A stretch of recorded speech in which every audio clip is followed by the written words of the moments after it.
Hey, how's it going?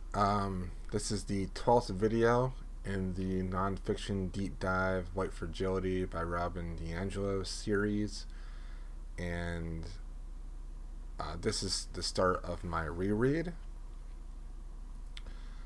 And the biggest difference between this read and the previous read is that I'm not going to have notes in front of me when I talk about it this time. And also, I'm looking for main themes, things that I can apply in my real life, and things that I learned throughout the book that I'm then going to take into the review video when I make a review video of the book.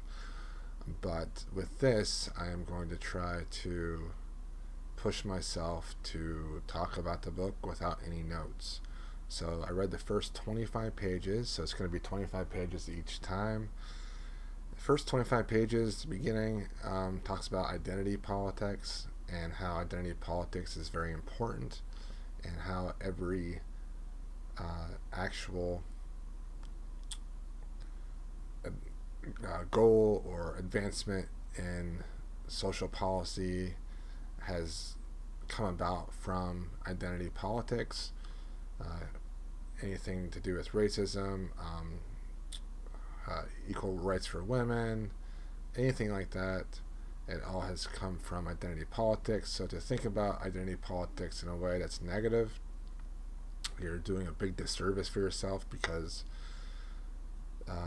identity politics is what is used to get things, finished, like get things accomplished. Then it starts to talk about the beginning of the book, kind of definitions of what white fragility is and what racism is. Basically, white fragility is the ability is the see, this is tough when I don't have notes. It's the inability for white people to talk about racism without having a reaction, and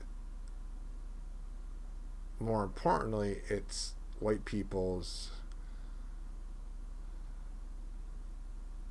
lack of actually saying that white is a race. Like, they don't even like to say that white is a race, that it is a culture, that it is a thing in the world, that white culture is a thing and it's a dominant white culture, and that they're a part of it, and that they're constantly reading messages and being a part of that culture. And if you're not a part of that culture, then you're outside of it. And then racism isn't about the good and the good and bad aspect, the binary aspect. It's not about character.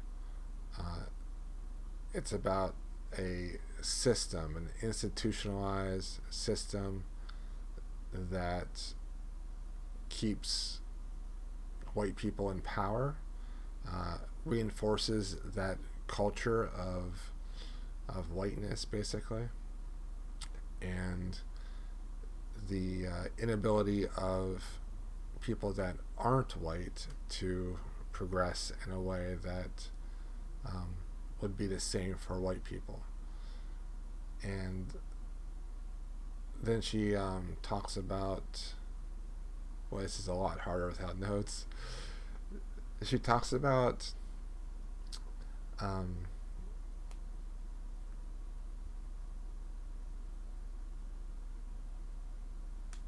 mean, this is why I'm doing this. I need to practice.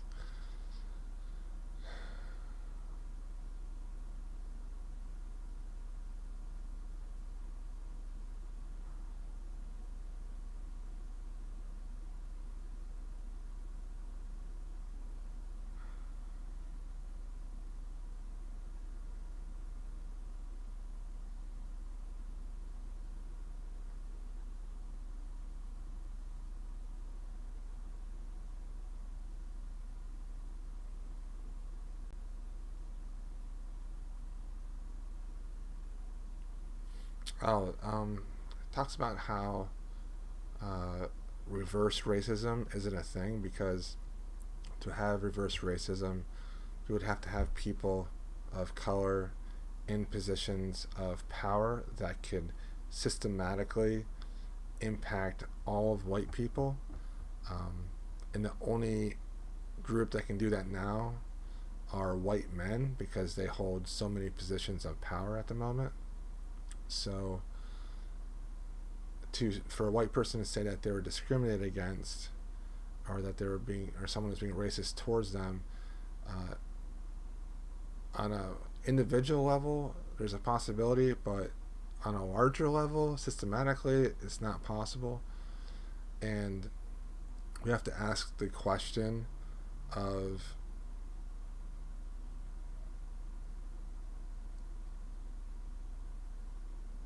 if it, like, for white men, would my group that I'm a part of be able to take away the rights of another group? And for me, that answer would be yes, just because there are so many white men in power, in Congress, and if they wanted to, they could take away the power of people of color. They could take away the rights from women, transgendered people, and they could even take rights away from white people too. So it's, if white people too, if they have like a different ideology of sorts. So,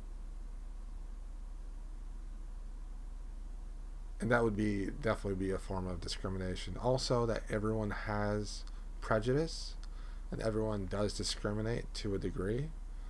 It's, prejudice is fed to us through our culture. And one thing that I took away from this second time through is that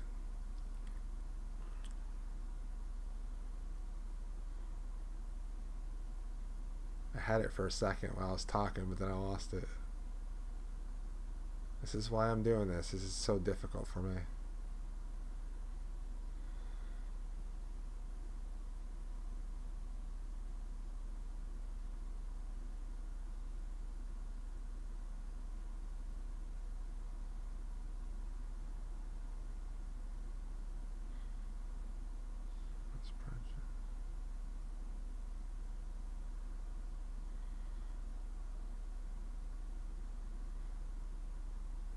Yeah, I lost it.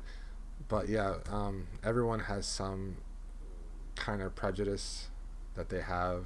The culture has told us what it means to be prejudiced. Oh, I remembered.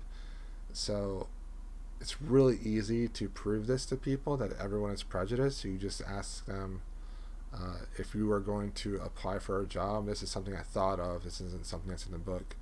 If you were to go and apply for a job, what would be the ideal sex, race, how you look, how you act? What would be the ideal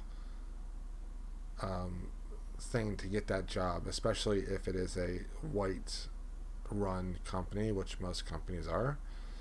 And very few people will say that, if they're being honest, that there wouldn't be an advantage to like a rich, good-looking white man that's educated from like an Ivy League school. That's just what it is. So that proves that there is prejudice in the world. That's something that I kind of thought of when she was talking about that prejudice section, where everyone has a prejudice. The important thing is to, not act on that prejudice. When you act on it, it becomes discrimination. And when you have a system that upholds and produces that discrimination, that in turn is racism. All right, that one was rough. I'll do this tomorrow too. Try to summarize the book, the 25 pages. And it's difficult, but it's good practice. I'm hoping that when I do this, that when I actually read, I'll remember more. Like I'll ingest the text easier and have a better memory when it comes to the book years later. All right.